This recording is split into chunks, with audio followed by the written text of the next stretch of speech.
Somewhere at the bottom of the Aegean Sea, for over 2,000 years, a machine was waiting. Not a simple tool, not a decoration.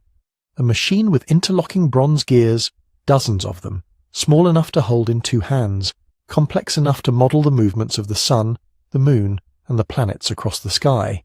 A device that could predict eclipses, that could track calendars across multiple systems simultaneously, that could do, in mechanical form, what we would today call computing. And then it was forgotten. For roughly 1,500 years, nothing like it existed anywhere on Earth. That's the mystery we're going to sit with tonight. Not just what this device was, but how it was possible at all, who had the knowledge to build it, who wanted it built, and how something that sophisticated could simply vanish from human history as though it had never existed. If you're listening to fall asleep, that's exactly why I make these. So maybe subscribe and tell me in the comments where you are right now and what time it is there. I genuinely check. It's one of my favourite things, seeing Tokyo at 2 in the morning next to Toronto at 10 at night. All of you, across the whole turning world, drifting off to the same strange story at once. Now, when we say the word computer, we're not talking about a screen or a processor or anything running on electricity. We mean something older and simpler, and somehow more astonishing. A computer, at its core, is a device that takes inputs and produces calculated outputs. That's it. And what this ancient machine took as its input was time, specifically the counted cycles of the heavens. What it produced was predictions, where the moon would be, when an eclipse might come, how the planets would move against the stars. It computed the sky. The Greeks had mathematics sophisticated enough to model these cycles. What this device did was translate that mathematics into gears, into motion you could touch. That is what makes it sit so strangely in history, like a word spoken in a language that wouldn't be invented for another 15 centuries. Picture a dark sea. Late at night, around 60 BC, somewhere between the Greek island of Rhodes and the coast of Rome, a ship is crossing open water.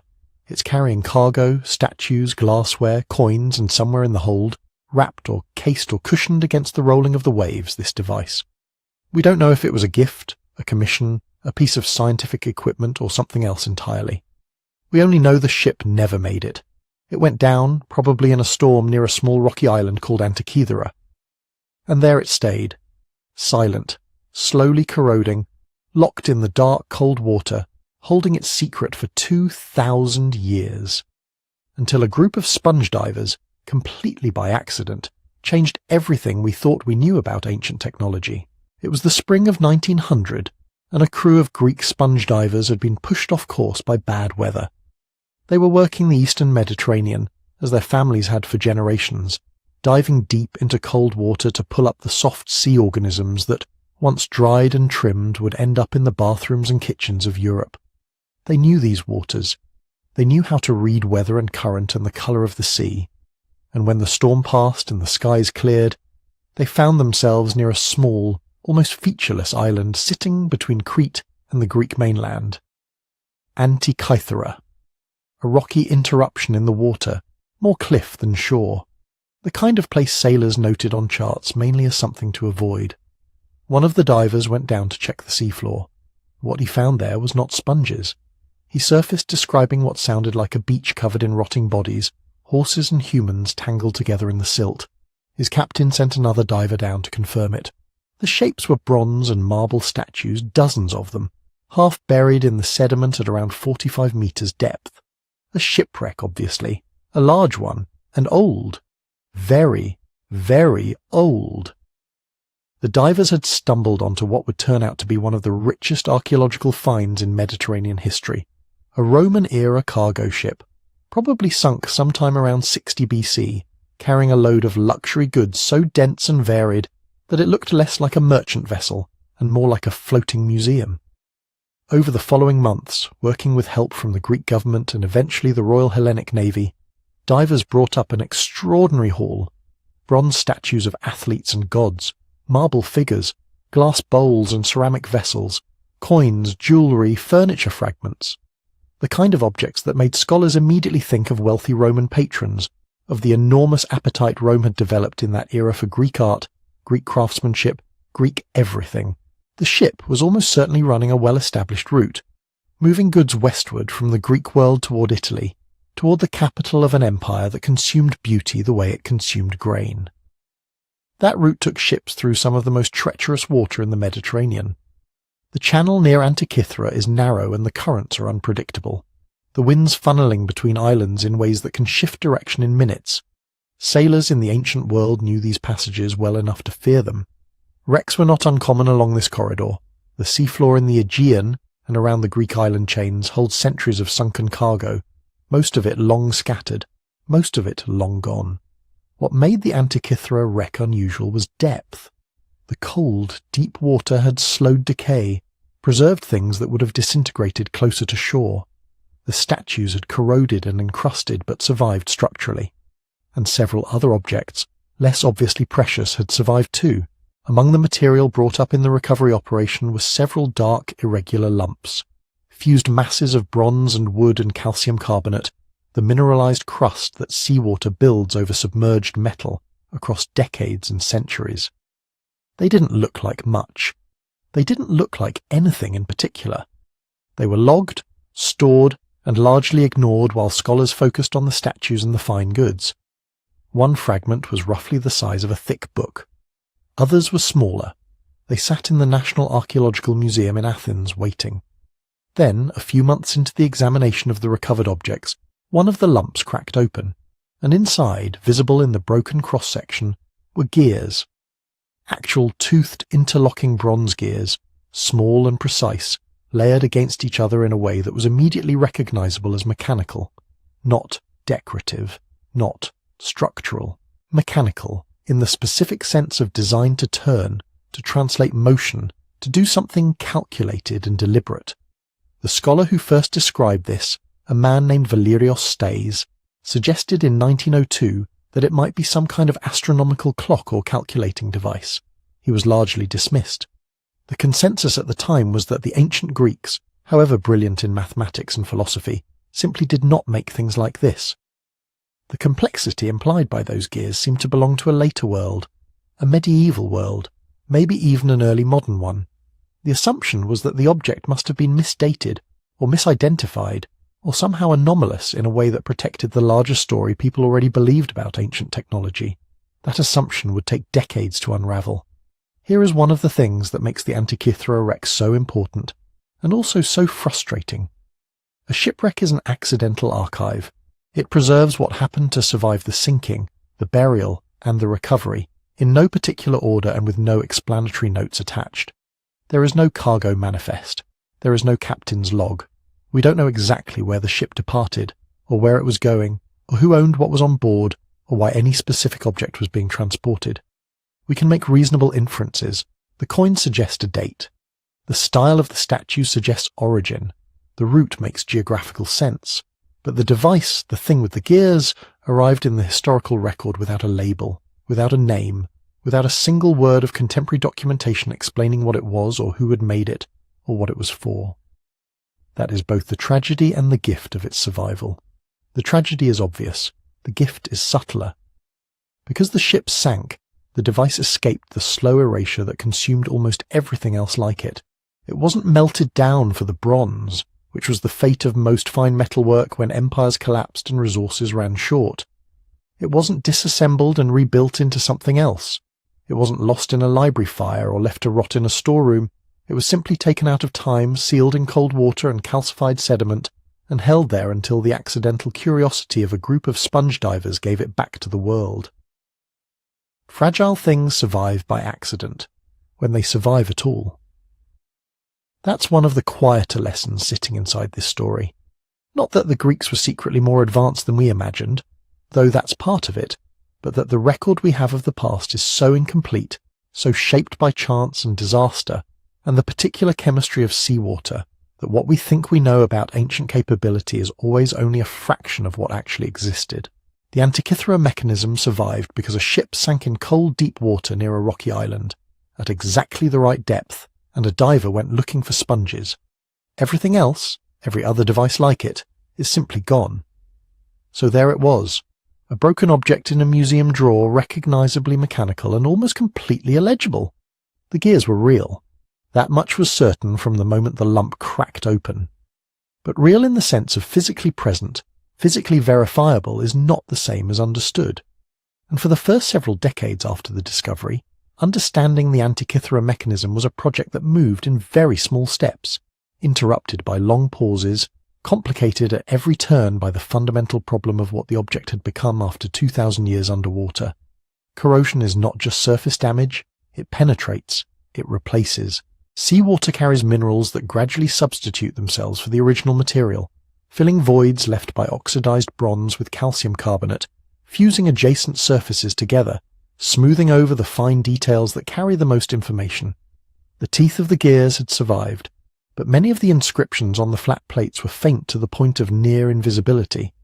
The fragments, and there were eventually more than 80 of them, had broken from each other and from themselves in ways that made it hard to know what had once been connected to what.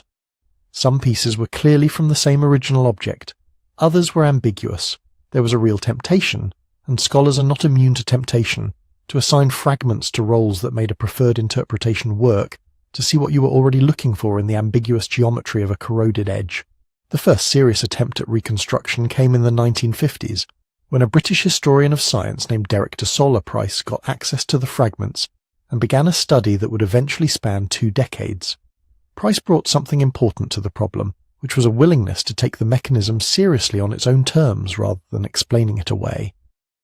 He understood that the question wasn't whether ancient Greeks could have built something this complex in principle, because the mathematics and the astronomical knowledge were demonstrably there, but whether the physical evidence actually showed what it appeared to show.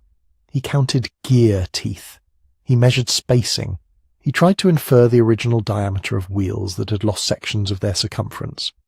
In 1974, he published a detailed reconstruction proposal that identified the device as an analog computing instrument, probably designed to track astronomical cycles and predict celestial events. It was a landmark. It was also, as later work would show, partially wrong in some of its specifics, not because Price was careless, but because he was working with X-rays, and X-rays, while transformative compared to visual inspection alone, have limits.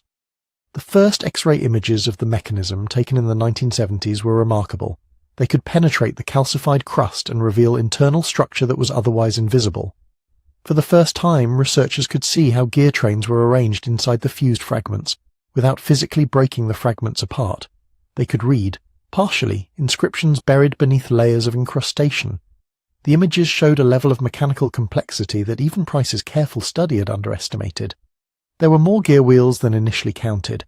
There were epicyclic arrangements, gears mounted on the arms of other gears, a technique that allows a mechanism to model irregular motion, the kind of irregular motion that planets actually exhibit when you watch them against the background stars. But the real leap came in 2005, when an international research team brought an entirely different technology to Athens. Polynomial texture mapping, which captures surface detail by illuminating an object from dozens of different angles and combining the results, and high-resolution X-ray tomography, which produces 3-dimensional cross-sectional images rather than flat shadows. The difference between an X-ray and a tomographic scan is roughly the difference between a silhouette and a sculpture. Suddenly researchers could rotate virtual slices through the fragments on a screen, reading inscriptions letter by letter that had been invisible or misread for a century, counting gear teeth on wheels buried 4 and 5 layers deep, measuring the exact angles of axle holes to determine how mechanisms had been aligned. What they found revised several of Price's conclusions and confirmed others. More importantly, it gave the reconstruction process a new kind of disciplinary rigor. Because here is the underlying logic of how you reconstruct a mechanism from fragments.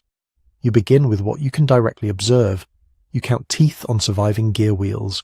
You measure the spacing between plates. You record every readable inscription. Then you work backwards from the mathematics. If a gear has a certain number of teeth and meshes with another gear, you can calculate the ratio of their speeds.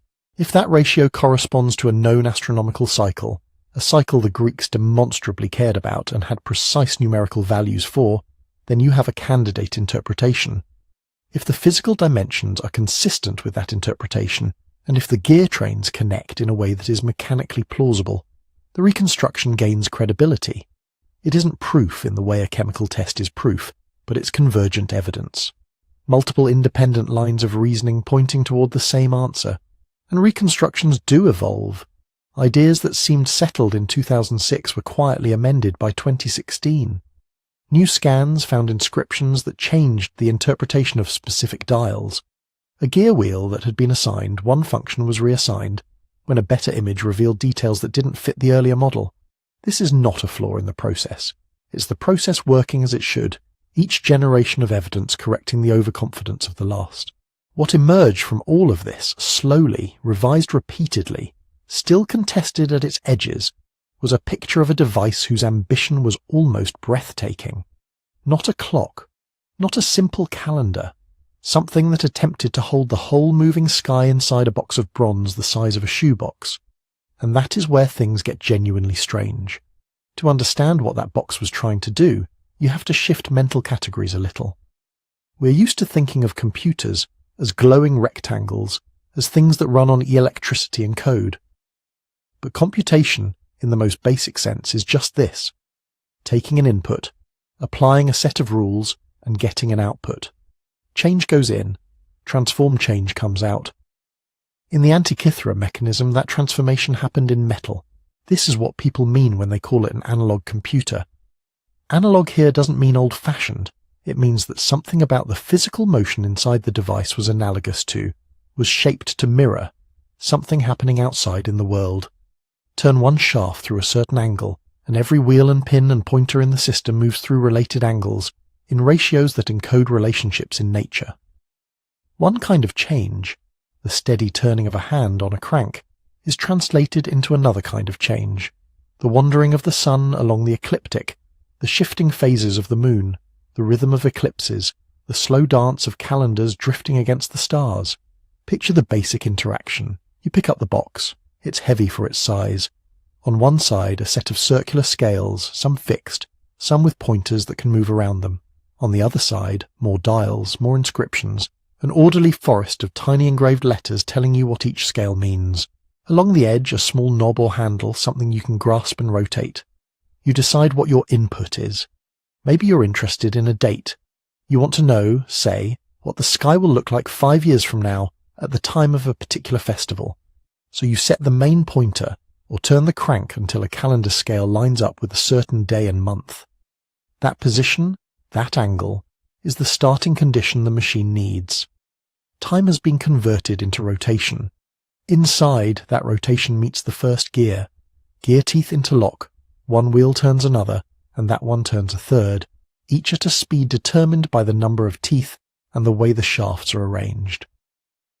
After several stages, what emerges at the far end of the gear train is a different motion, a different rate of turning. That new motion drives a pointer on a dial, but the rate is not arbitrary. It has been chosen so that one complete turn of that pointer corresponds to some known celestial cycle, the 29 and a bit days from new moon to new moon, or the 19-year Metonic cycle that brings lunar months back into alignment with the solar year, or the even longer Saros cycle that marks the repetition pattern of eclipses. From the outside, all you see is that you've turned a crank to represent a future date, and in response the pointers on the various dials have swung round to new positions. One now points to a phase of the moon. Another tells you whether an eclipse is likely near that date, and if so, what kind, solar or lunar, and roughly where in the zodiac it will occur.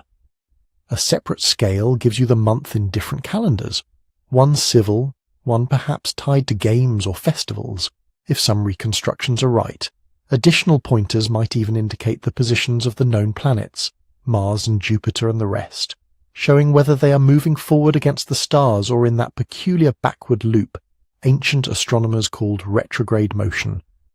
In modern terms, this is the user experience of the device, a compact manual interface for asking questions about the future or the past in the language of dates and receiving answers in the language of the sky. Some of those functions are not especially controversial anymore. The front face seems, in most reconstructions, to have carried a large circular zodiac scale, marked with the familiar constellations along which the sun, moon and planets appear to travel, and a concentric calendar scale that could be adjusted to match different local year start conventions. A sun pointer and a moon pointer, geared to move at slightly different speeds, would have traced their way around this dial, letting the user see, at a glance, where the moon would be relative to the sun on any given date, and whether it would appear as a thin crescent, a swollen gibbous, or a full bright disk. On the back, the evidence is even stronger. Surviving fragments of inscription explicitly mention the Metonic cycle, the 19-year pattern after which the phases of the moon recur on the same dates of the solar calendar, and the Olympiad cycle, the 4-year rhythm of the Olympic Games. One spiral dial appears to have been divided into 235 segments, the number of lunar months in those 19 years. Another spiral dial lines up with numbers that match the Saros cycle, about 18 years and 11 days, which governs the periodicity of eclipses. There are tiny letters next to many of these divisions, glosses that seem to have told the user what kind of eclipse was expected and where it would be visible. These are the widely accepted functions: calendar tracking, lunar phases, eclipse prediction based on the repeating pattern the Babylonians had detected centuries earlier, and the Greeks had adopted and refined. When you turn the crank, you are not just moving metal in circles, you're running through those abstract cycles, stepping years and months forward or backward with a twist of your hand.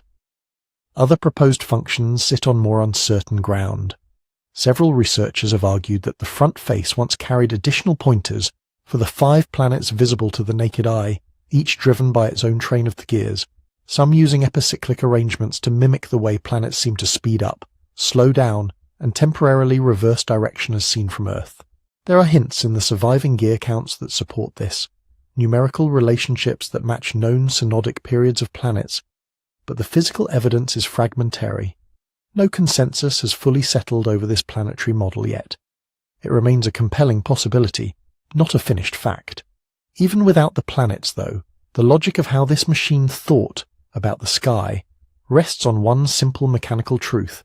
Gears are extraordinarily good at turning one cycle into another. A gear with, say, 60 teeth driving a gear with 30 teeth will make the second turn twice as fast.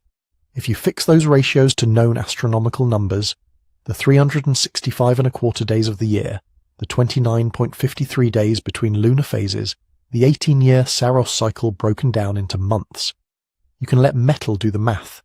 You don't have to add 29½ days over and over in your head, or on a wax tablet. You encode that relationship into the number of teeth, into the way the wheels are stacked on their axles, and then every time you spin the input, the correct phase, the correct calendar position, the correct eclipse marker simply appears. The beauty of this approach is that nothing inside the box knows anything. There is no hidden intellect, no mysterious force. There is only geometry embodied, ratios frozen into bronze, human understanding of cycles made physical, tangible, reusable. It's important not to turn this into myth. The mechanism was not magic, and it was not centuries ahead of its intellectual time. The astronomical cycles it used were known in Greek science. The mathematics needed to derive the gear ratios had been worked out by thinkers from Hipparchus to Archimedes. The idea of modelling the heavens with moving rings and spheres was already embedded in Hellenistic cosmology. In that sense, the device is conservative. It does not invent new astronomy. It packages existing astronomy in a new way. What is extraordinary is the decision to compress so much of that abstract knowledge into a single, portable, mechanical form. To say, instead of carrying tables of numbers and memorized rules, what if we could carry a box that embodies those rules? Instead of recalculating the date of the next eclipse from first principles every time, what if we could simply turn a crank and let a lattice of metal do it for us? That leap, from theory on papyrus to theory in bronze, is what makes the Antikythera mechanism feel so uncannily familiar. It thinks the way our devices think, by chaining simple operations together until something complex emerges at the surface. And yet it did this in a world lit by oil lamps and shepherded by sailors who steered by stars the very machine could predict. To hold the whole moving sky inside a box is an act of compression, of faith that the universe runs on rules, and that those rules can be caught in ratios and circles. The Antikythera mechanism is that faith made visible, an analog computer, yes, but more specifically an attempt to turn the slow, patient mathematics of the heavens into something you could turn with your hand and read with your eyes. From there, the next question almost asks itself. If the sky could be captured by gears like this, how exactly did those gears have to be arranged? What did the interior architecture of this lost technology actually look like? To answer that, you have to start thinking in the language the mechanism itself spoke. Not Greek this time, but ratios. Every gear inside that box, every little bronze wheel with its forest of triangular teeth, was a sentence written in numbers. 53 teeth here, 127 there, 38 meshing with 48. To us, those sound like arbitrary counts. To the people who built the machine, they were how you whispered astronomical truths into metal. Turn one gear.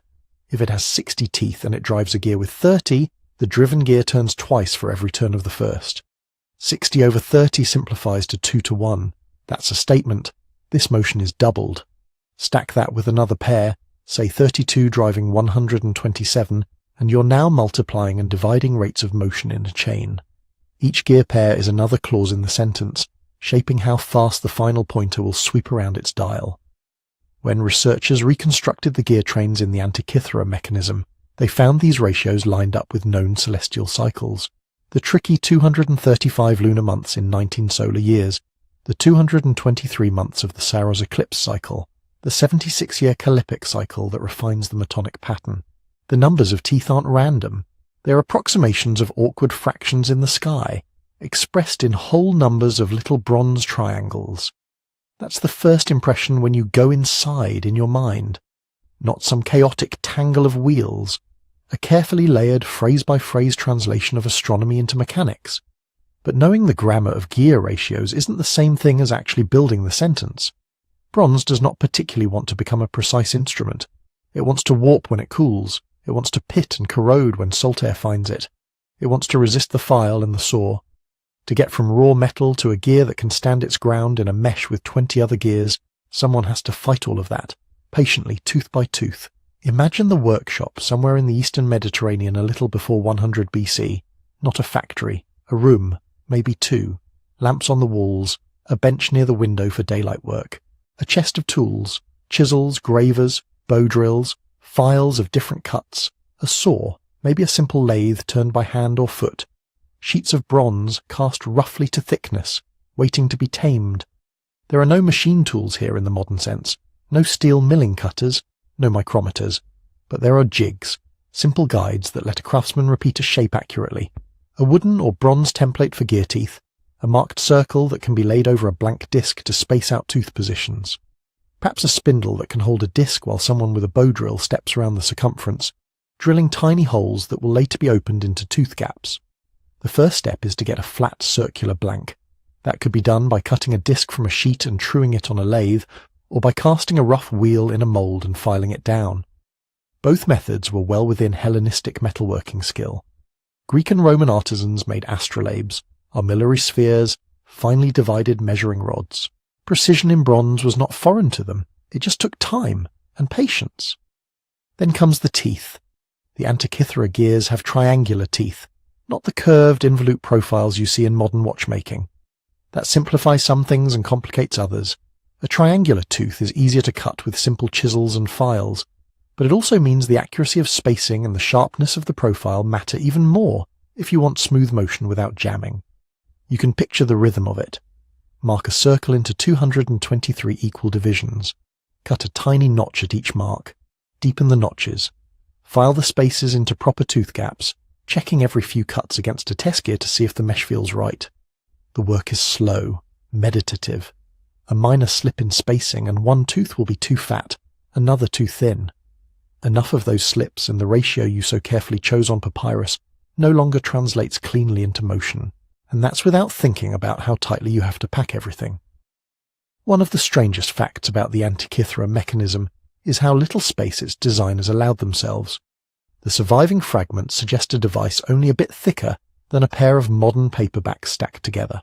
Into that cramped volume, they fit at least 30 known gears, and possibly more that have not survived. Some shared axles. Some rode on pins offset from the centre of other gears. Some formed part of compound trains where one gear's shaft carried another gear fixed to it, stepping motion up or down in a precise sequence. This is not a sprawling mechanism with plenty of room. It is densely layered. Three-dimensional chess in bronze. You can see the consequences of that density in the surviving pieces. Thin gear plates, far thinner than what you'd use if you were building a robust machine with no size constraints. Tiny axles, carefully thinned out hubs, where a wheel had to sit close to its neighbour without scraping. It's easy, looking at reconstructions, to forget that each of those choices was a compromise. Thinner metal means less weight and more room, but also more flex and more wear over time. That brings us to the quiet enemy of all geared systems: error. When you have only a few gears, each with modest tooth counts, a little slop in the fit, what engineers call backlash, doesn't matter very much. The motion might feel a bit loose when you change direction, but the overall behavior stays acceptable. In the Antikythera mechanism, small errors have more room to accumulate. A slight wobble in one axle, a bit of wear on teeth that carry higher loads, a misaligned pivot. All of these can, in principle, ripple down through the chain and spoil the fine-tuned ratios at the end. So what did accuracy mean for the machine's makers? Probably not perfection in the sense we expect from atomic clocks or computer ephemerides. They were not aiming to predict the exact second an eclipse would touch a particular city.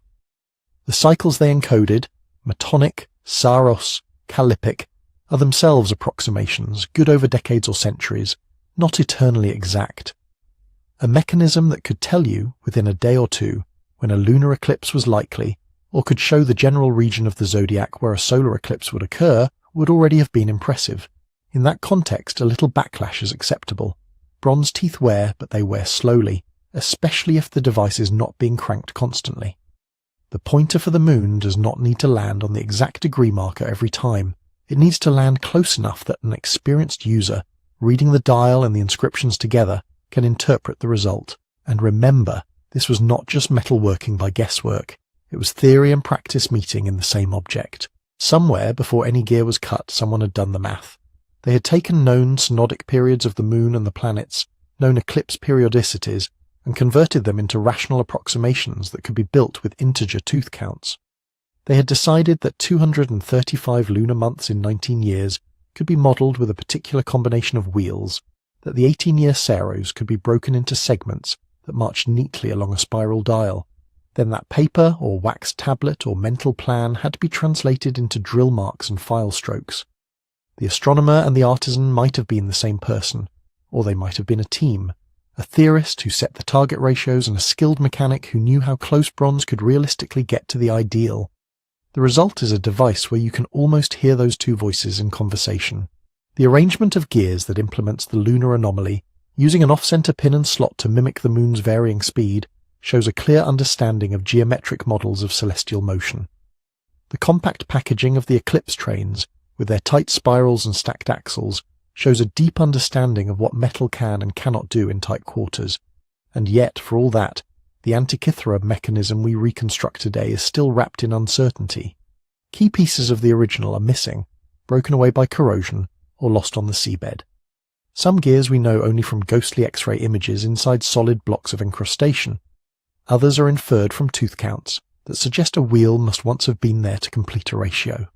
Scholars argue over how the front planetary display, if it existed, was arranged. Were the epicyclic gears mounted on small carriers? Did the pointers move over fixed rings, or did some rings themselves rotate? Even the overall architecture has rival interpretations. Was there a single main plate with most gears mounted between it and a back cover? Or were there multiple layers of framing? Did the box have doors that opened, revealing the dials or sliding panels? Different reconstructions, all grounded in the same evidence, make different bets about how the ancient engineer solved those spatial puzzles. What most of them agree on, though, is the feel of the solution. Compact, economical, reluctant to waste a single cubic centimetre of space or a single tooth of motion. The machine, whatever exact shape it took, was the outcome of minds comfortable in both worlds, the abstract where cycles are clean numbers on a page and the stubborn, grainy world of metal where files clog, drills wander, and edges must be persuaded into precision. Seen that way, the Antikythera mechanism stops being a miracle and becomes something in some ways more impressive, the endpoint of a long, quiet tradition of craft. People who knew how bronze behaves, people who had already perfected balances, scales, water clocks, astronomical sighting devices, people who looked at a body of astronomical theory and said, yes, we can make that turn. From the outside, it feels impossible. From the inside, it is a chain of solvable problems, each answered with a ratio, a jig, a steady hand. And once you appreciate how much information those gears carried, you start to look differently at everything else that rides alongside them. The letters, the labels, the tiny explanatory notes that tell a human reader what the mechanism is silently doing. If the gears are one language, the letters are another. Because whoever built this thing didn't just trust the metal to speak for itself.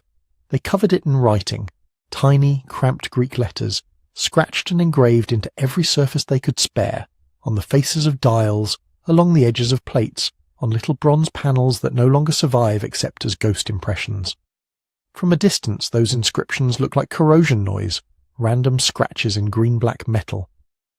But when researchers first began to trace them, a very specific voice started to emerge. Not poetry, not dedication, instructions. Imagine picking up a device you've never seen before. There are multiple dials, multiple pointers, a forest of scales. Without some kind of guide, it's just an intimidating lump of complexity. The Antikythera inscriptions are that guide. They are, in a very literal sense, the user manual. On the back, next to the great spiral dials, the letters tell you what you're seeing. One band is labelled for the Metonic cycle, the 19-year rhythm that brings lunar months and solar years back into near alignment. Another spiral is tied to the Saros cycle, the long heartbeat of eclipses. Little clusters of letters near certain divisions indicate months, games, signs. Some text explains what will happen at particular points. Phrases that can be translated as eclipse, north, south, visible, unseen. To a user, turning the crank slowly, these aren't abstract numbers, they're prompts. Here, expect a lunar eclipse, probably in the northern part of the sky. Here, a solar eclipse, maybe hidden, maybe partial.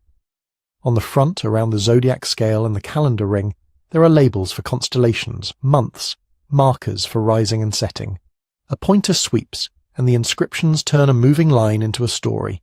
The sun is in Leo, it is the month of Metageitnion. The star Regulus is near conjunction. Language glues the mechanics to the world.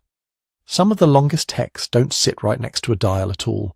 They read more like continuous paragraphs, carved onto the inner surfaces of the case, a descriptive guide to the functions of the instrument, explaining what the dials show, how the cycles relate, which phenomena can be read from which scale.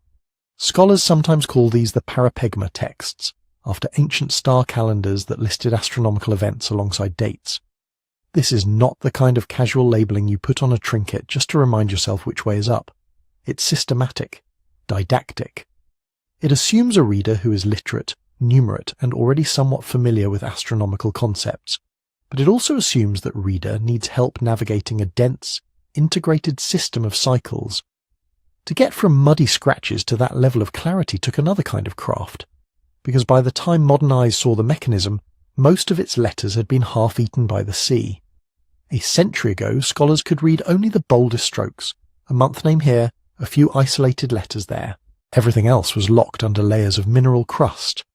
The device was effectively written in invisible ink. Then imaging technology caught up.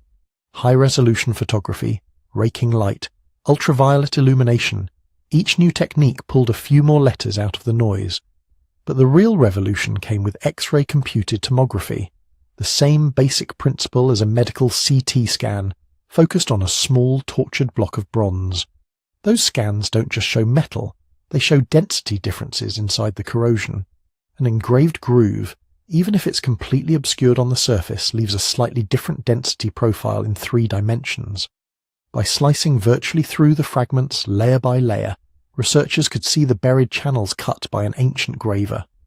Epigraphers, specialists in ancient inscriptions, then did what they always do. They squinted, they argued, they compared letter shapes, they checked how often certain words appear in other texts from the same period. A faint curve that might be part of an alpha or a delta became clearer when a neighbouring stroke revealed itself as a clear tau. Broken phrases could be reconstructed from known astronomical terminology. The result is incomplete, full of bracketed restorations and cautious question marks. But it's no longer just guesswork. Big portions of the text are now legible enough to translate with confidence. Those letters do more than explain functions. They also help anchor the machine in time. Ancient Greek, like any living language, changed over the centuries. So did the shapes of its letters. The way an epsilon is drawn, the forms of sigma, the presence or absence of certain dialect spellings. All of these act like tiny timestamps.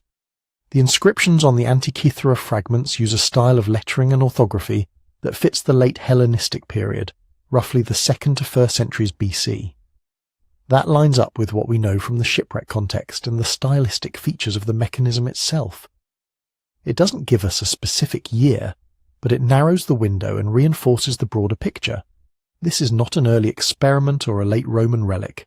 It belongs to that flourishing, mathematically ambitious world after Alexander, before Rome swallowed everything. The language tells you something else as well. Who the intended audience probably was. This is not popular Greek. It's technical but not impenetrable. The terms for cycles and months and constellations are those you'd expect from contemporary astronomical writing. There are no jokes, no dedications to gods, no appeals to kings.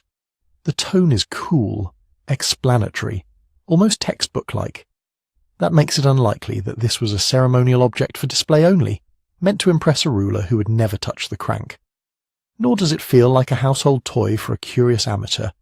The words assume background knowledge, that you understand what a synodic month is, that you recognize the Saros as a pattern of eclipses, that you can follow the idea of a multi-year cycle mapped onto a spiral scale.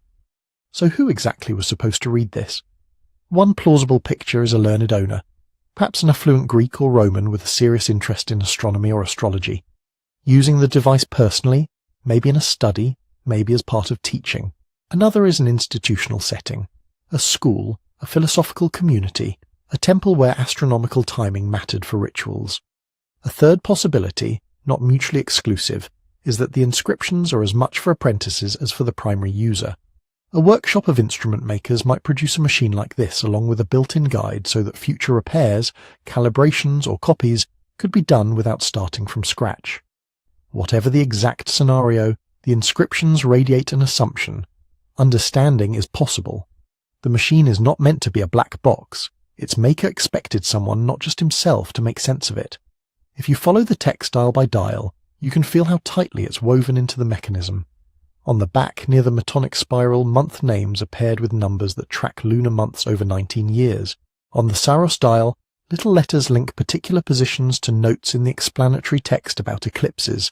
North, south, total, partial, timing in hours. The user isn't just passively watching pointers, they're reading, correlating, making predictions. Turn the crank to a specific calendar date. The front shows you the sun and moon in the zodiac. The back tells you, in writing, that in this year of the cycle, eclipses cluster in these months, with these characteristics. The inscriptions are not decoration riding on top of the function. They are part of the interface. Even the cramped letter size is a kind of clue. These are not grand, showy capitals designed to be read across a room. They're small, densely packed, meant for close inspection. You picture someone leaning in, squinting by lamplight, tracing the lines with a fingertip as they turn the handle, watching the pointers move into alignment with the text they just read. Some of the most moving moments come not from what's clear, but from what's broken. Half-finished words cut off by corrosion, fragments of phrases like, "the moon becomes," or "in the sign of," trailing into nothing.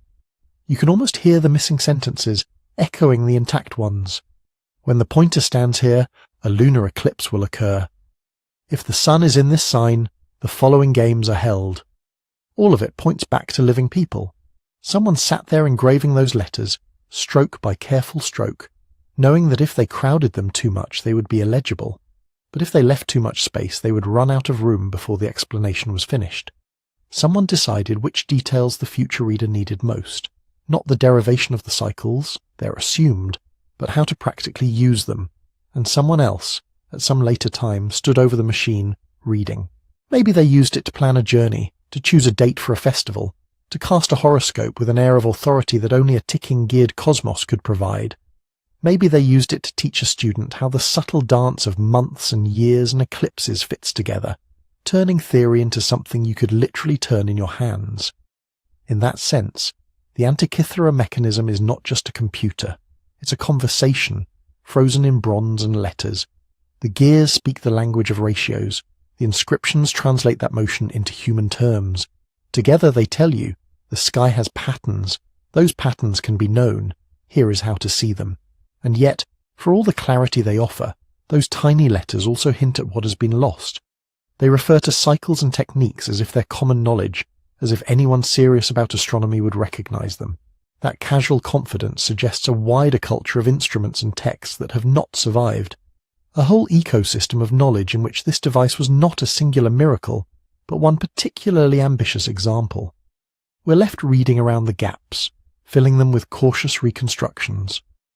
But even in pieces, the voice that comes through is unmistakable, methodical, practical, quietly proud of turning the heavens into something you can read like a book, or more precisely like a book that can move, a book where the chapters are years and the sentences are cycles, and each slow turn of the handle advances the story of time itself, with tiny letters whispering what the gears are about to do. Time, for the people who used this machine, was not an abstract arrow stretching off into infinity. It was a knot. On one side of the knot, the moon. The moon moves in neat, enticing packages. From new to new again takes about 29.5 days. You can watch it grow, watch it shrink, count the nights between one thin crescent and the next. Early humans everywhere seem to have done exactly that. A month is not a philosophical idea. It's a very clear, repeating change in the sky. On the other side of the knot, the sun. The sun doesn't give you small loops. It gives you one long loop per year. The shadow at noon creeps higher in winter, lower in summer. Particular stars rise just before dawn at particular seasons. Crops sprout and ripen, according to that larger rhythm. If you care about planting, harvesting, taxation, sailing seasons, festival dates tied to equinoxes and solstices, you need the sun's year. The problem is, the moon and the sun do not cooperate. 12 neat lunar months, 12 cycles of new to full to new, add up to only about 354 days. The solar year is about 365.25. If you just count 12 months and call that a year, your seasons will slide. Spring will start showing up in what your calendar insists is winter. Harvest festivals will drift into bare fields. You can fix this by occasionally throwing in an extra month, like a leap day but bigger, a whole leap month. That pulls the lunar count back toward the solar year. Many ancient cultures did exactly that. The trouble is, how often? If you guess, you will be wrong enough, soon enough, that your calendar and your climate part ways again. The Greeks who engraved the Antikythera mechanism lived in a world already full of solutions to that problem, some clumsy, some elegant. The most elegant of all, to their way of thinking, was a pattern they attributed to a 5th century BC Athenian named Meton. Here is the pattern in simple terms. Take 19 solar years. Count how many lunar months fit inside. 19 solar years is about 6,939.6 days. 235 lunar months is about 6,939.7 days. Those two numbers are not exactly the same, but they are close enough that after 19 years, the moon comes back to almost the same place, against the same background of stars, on the same date of the solar calendar. New moons line up again with the same points in the year. Eclipses repeat in similar seasons. Festivals can be anchored both to a lunar phase and to a time of year, without drifting hopelessly away. That 19-year pattern is what we call the Metonic cycle. You don't have to know the decimals to feel its power. Imagine you are living in a city where major religious festivals are pegged to the first new moon, after, say, the spring equinox. Without some organizing scheme, priests and magistrates have to argue every year. Do we insert an extra month now, or next year, or not at all? With the Metonic cycle, you have a rule. In 19 years, you will insert 7 extra months at specific intervals. After those 19 years, the pattern repeats. For a farmer, that means sowing and reaping rituals don't slowly drift into the wrong weather. For a city, it means civic events, assemblies, legal deadlines, games, stay roughly tied to the familiar turn of the seasons. For itinerant travellers, merchants, and astronomers moving between cities with slightly different local calendars, a shared long cycle becomes a bridge, a way to say, this year in this place corresponds to that year in that other place, within the same grand pattern. The Antikythera mechanism takes that invisible 19-year rhythm and builds it into metal. On the back of the device, one of those spirals the inscriptions mention is devoted to the Metonic cycle. Around it, month names are ticked off, not for 1 year, but for 235 successive lunar months. A pointer moves slowly around that spiral as the user turns the crank. Each full revolution of the pointer marks one Metonic cycle. 19 solar years, packed into a single winding track. Inside the case, that graceful drift is really the blunt maths of gears. Early reconstructions and later refinements converge on the idea that one train of gears is responsible for that 19-year count. A gear linked to the main drive turns another with a tooth count chosen so that, after 1 year of rotation on the front calendar dial, the back pointer has advanced exactly 235/19 of a full circle, 1 lunar month per step. Multiply related ratios together, and you get a mechanical fraction equal to the length of the Metonic cycle in years, expressed as a number of turns. In other words, a long elusive alignment between moon and sun has been frozen into a ratio, then cut into teeth. Every time the handle moves, the system keeps score in a way that never forgets where it is in that 19-year story. The device doesn't stop with one cycle. There are further refinements. One tiny subsidiary dial, identified from surviving fragments and inscriptions, appears to track what modern scholars call the Calippic cycle, 4 Metonic cycles, or 76 years. This is a slight correction, acknowledging that even the Metonic pattern is not perfect. 4 Metonic cycles add up to a bit more than 76 true solar years. By grouping them, ancient astronomers could occasionally drop a day to keep theory and sky in closer lockstep. The Antikythera mechanism seems to know this, or at least to reflect that more ambitious level of calendrical thinking. Here, the gears become a kind of memory beyond any single human lifetime. A 76-year cycle cannot be experienced fully by one person as a repeated pattern, but a chain of bronze wheels can step through it faithfully, as long as someone, anyone, is there to turn the crank. Behind all these mechanical niceties lies a simpler social need: coordination. The Hellenistic world was a patchwork of calendars. Athens had one system of month names and intercalations. Other Greek cities had their own. The Macedonians used another set, which spread with Alexander's conquests. In Egypt, an administrative 365-day calendar ticked along independently of the lunar schemes used elsewhere. Jewish communities, Babylonian-influenced astronomers, local priesthoods along the eastern Mediterranean, all had their variations. Yet the sky above them all was one. The front of the Antikythera mechanism shows that universal sky, the zodiac, the sun, the moon, perhaps the known planets.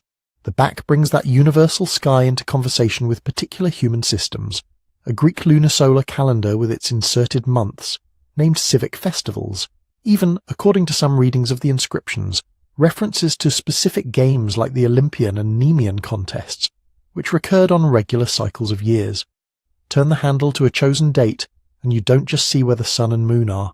You see where you are in your local calendar, where you are in the 19-year Metonic count, where you are in the larger 76-year frame. You see which months in this 19-year stretch have that extra 13th month inserted. You see in principle how a date in one regional system maps onto the unchanging motions of the heavens. For a priesthood charged with timing sacrifices to new moons and heliacal risings, this is not academic.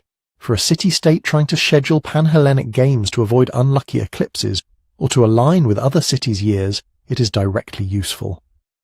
For astrologers casting horoscopes, having a mechanical shorthand for these nested cycles gives their predictions an extra layer of authority. The device says silently, "This day belongs here, in this part of the great pattern." Not every detail of that mapping is beyond dispute. The identification of the main 19-year spiral as the Metonic cycle is very strongly supported. The number of divisions, the surviving month names, and explicit references in the inscriptions all converge. The subsidiary 76-year dial as a Calippic cycle is widely accepted, though the exact labelling remains partly reconstructed. The idea that one small dial tracked the 4-year cycle of the Pan-Hellenic games is plausible and fits with some partial inscriptions. But scholars debate exactly which festivals and which sequence are represented. There are also questions about which local civic calendar lies behind the month names. Some of the names fit a familiar Corinthian or related pattern. Others suggest adaptation. It's possible the designer chose a kind of hybrid or standardized Greek calendar, broadly recognizable across regions, rather than anchoring the machine to one city alone. That strategy would make sense for an instrument meant to travel, or meant to impress users from different backgrounds. Even with these uncertainties, the broad picture is clear. The Antikythera mechanism is not just calculating where the heavenly bodies are, it is constantly reconciling 3 kinds of time at once. There is astronomical time, the continuous movement of sun, moon, and stars, indifferent to human concerns. There is biological and agricultural time, seasons, growing cycles, migrations, winds, things that matter for survival, shaped by the solar year. And there is civic and sacred time, months, festivals, games, legal terms, ritual anniversaries, things that matter for meaning, shaped by human agreement. The metonic cycle, baked into its gears, is the hinge that lets those layers fold over each other without tearing apart. When you imagine someone in the 2nd or 1st century BC leaning over this object, what they are really doing is negotiating that layered time. They might be a farmer landowner, wanting to know when eclipses will fall relative to harvest, which years carry extra months, whether a familiar festival will overlap with a risky celestial omen. They might be a priest, turning years ahead to see when a rare combination of lunar phase and stellar position will recur. They might be a teacher, showing students that the jumble of intercalary months and shifting festival dates hangs on a few deep repeatable patterns. Every click of hidden teeth is an assertion that those patterns are knowable. 19 years, 76 years, repeating spirals on the back of a bronze box. All of them testify to a culture that refused to live in a merely linear, one thing after another stream. Instead, they found, in the awkward mismatch between the moon's month and the sun's year, a structure, a rhythm, a way to say, this has happened before, and it will happen again, almost the same. Soon, they would push that thinking further, beyond the gentle cycles of months and years, into the shadowed, unsettling regularity of eclipses themselves. For most of human history, an eclipse was not an astronomical event. It was a feeling. Imagine standing in a bright midday field. The air is warm, the noise of insects and human work all around you. Then the light starts to thin. Not like evening, not like a cloud. A strange grey wrongness pours over everything. Dogs whine. Birds go silent or roost. Shadows sharpen in odd ways. In a matter of minutes the sun grows a bite, then a black disk, ringed in cold fire. If you don't know why this is happening, there are only two possibilities. The gods are speaking, or the world is ending. By the time the Antikythera mechanism was made, educated people in the Greek and Near Eastern world knew, at least in outline, what an eclipse really was. A solar eclipse, the moons sliding precisely between Earth and Sun. A lunar eclipse, the Earth's shadow falling across the full moon. They had geometry to describe it, ratios to approximate the distances. Yet that older emotional memory never really went away. The sky darkening at noon, or the moon turning blood red in the middle of the month still felt like a message. The brilliance of the people who designed the mechanism was that they treated that message as a pattern. To understand how they could even think of predicting eclipses, you have to add one more loop of time to the ones we've already met. Not the month, not the year, a pattern that lives in the shadows cast by moon and earth. Start with a simple fact. Eclipses don't happen at every new and full moon. Most of the time the moon passes a bit above or below the sun from our point of view, and its shadow misses us entirely. The moon's orbit is tilted by about 5 degrees to the Earth's path around the sun. Only when the sun and moon line up near the points where those two paths cross, what later astronomers would call the nodes, does an eclipse become possible. Those crossing points drift slowly along the ecliptic, completing a circuit in a little under 19 years.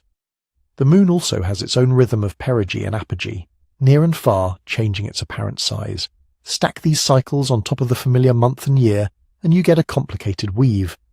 Ancient observers, especially in Babylon, spent centuries watching that weave. They noticed that if you wait about 18 years plus 11 days, if you count about 223 lunar months, eclipses begin to repeat.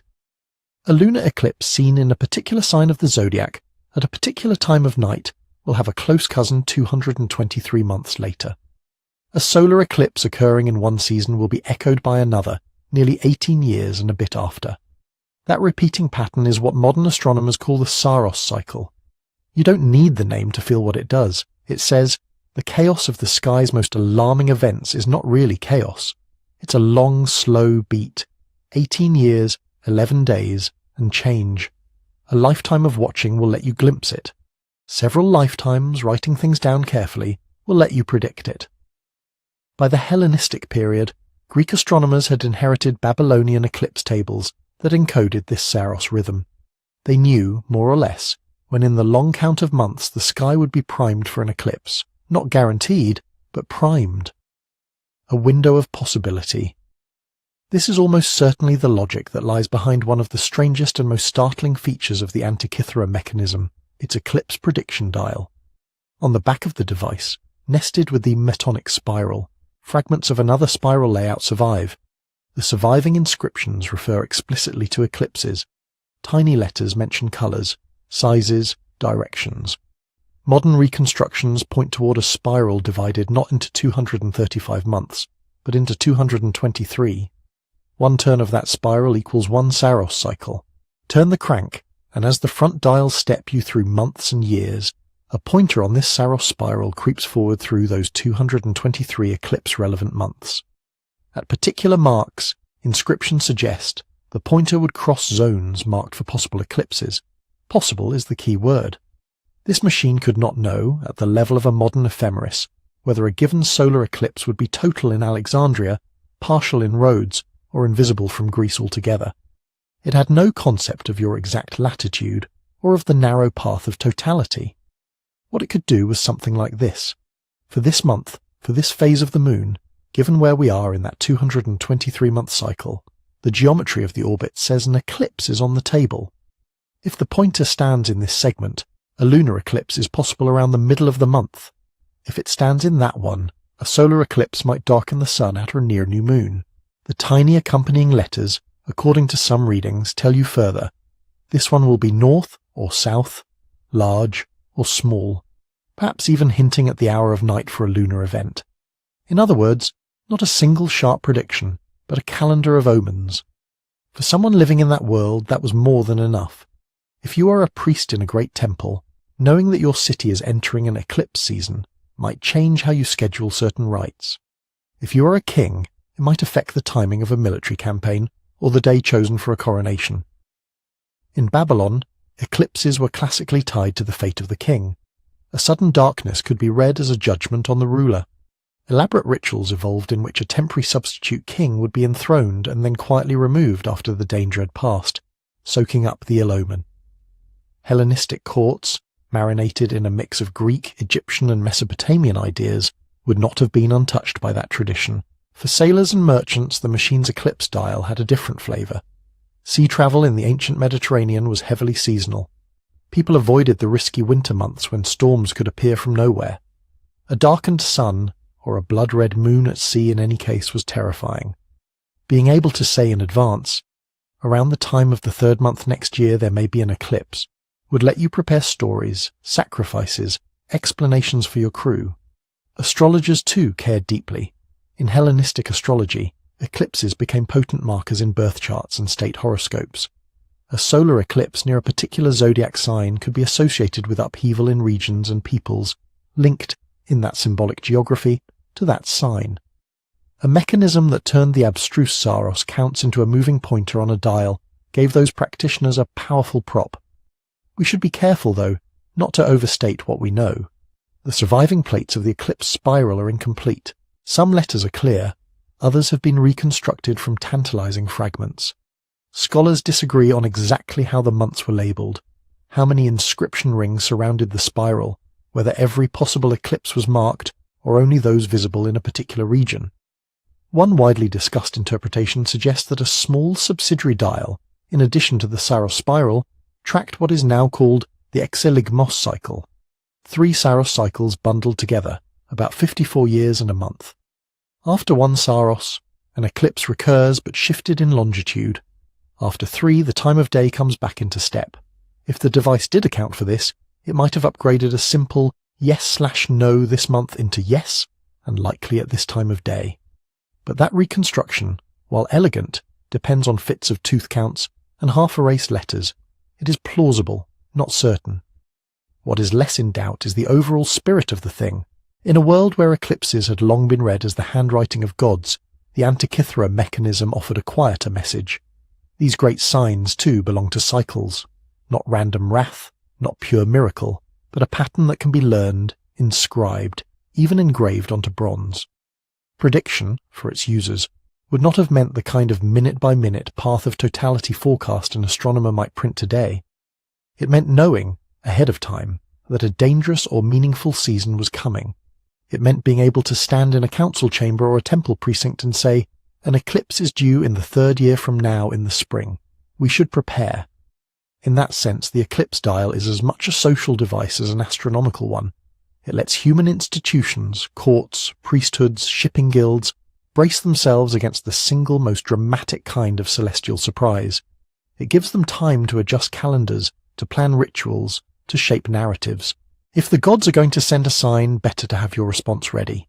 And yet, even here, the designers left room for humility. The spiral does not promise, "On this day at this hour the sun will surely vanish." It whispers a more cautious truth. Every 223 months the geometry repeats. Within these windows, expect the unexpected. Bronze teeth, turning in the dark interior of a wooden case, quietly counting down to the next moment when noon might turn to twilight. Once you can do that, once you can gaze 18 years forward into the sky's briefest, strangest shadows, you're already reaching for the next challenge. Not just the occasional vanishing of the sun or moon, but the restless looping wanderings of the planets themselves. For most stars, the sky keeps its promises. Night after night they rise in more or less the same places, march across the same paths, sink in the same directions. Over months they wheel slowly with the seasons, but they keep their order. They are reliable. Then there are the troublemakers. If you go out regularly at dawn or dusk, and if you're patient over many weeks, you will notice that a few bright stars do something very strange. They don't stay fixed in their constellations. They drift. The Greeks called them planetae, wanderers. Most of the time, a planet moves steadily in one direction against the background of the fixed stars. Night after night you can see it edging forward along a narrow band of sky. The zodiac, Mars, Jupiter, Saturn, slow, dignified, always pushing, say, eastward. And then, without warning, they change their minds. Mars is the easiest to love in this way. For months it will creep east, small and unimpressive. Then, as Earth catches up to it in our faster inner orbit, something odd happens to its apparent path. It slows, it pauses, it begins to slide backward. For several weeks, Mars will crawl westward against the stars, looping in a small, hesitant arc. After the loop, it resumes its old eastward course as if nothing had happened. From our modern vantage point, sitting comfortably inside a heliocentric model, this is simple perspective. Two planets, moving at different speeds around the sun. From a moving platform, other moving things trace loops and reversals. You can reproduce the illusion with cars on a highway or boats on a river. But if you put Earth in the center of everything, if you insist, as nearly everyone in the ancient Mediterranean did, that our world is still and the heavens move around us, then retrograde motion is a genuine puzzle.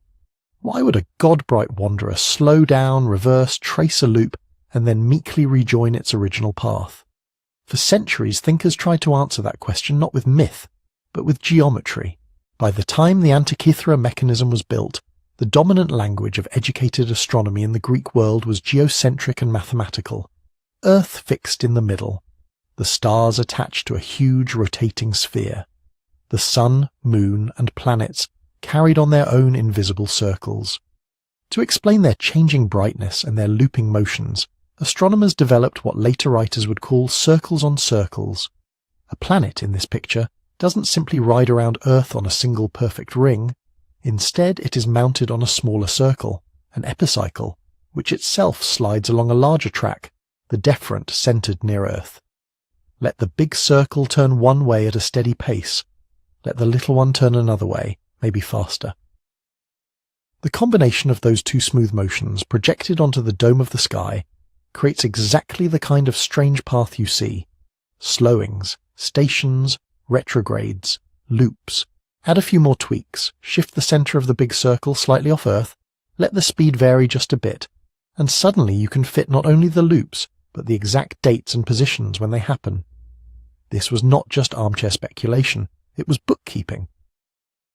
From Babylon, Greek astronomers inherited centuries of detailed planetary observations and numerical schemes that captured their long periods. How many days from one Mars opposition to the next? How often Jupiter returns to roughly the same place in the zodiac?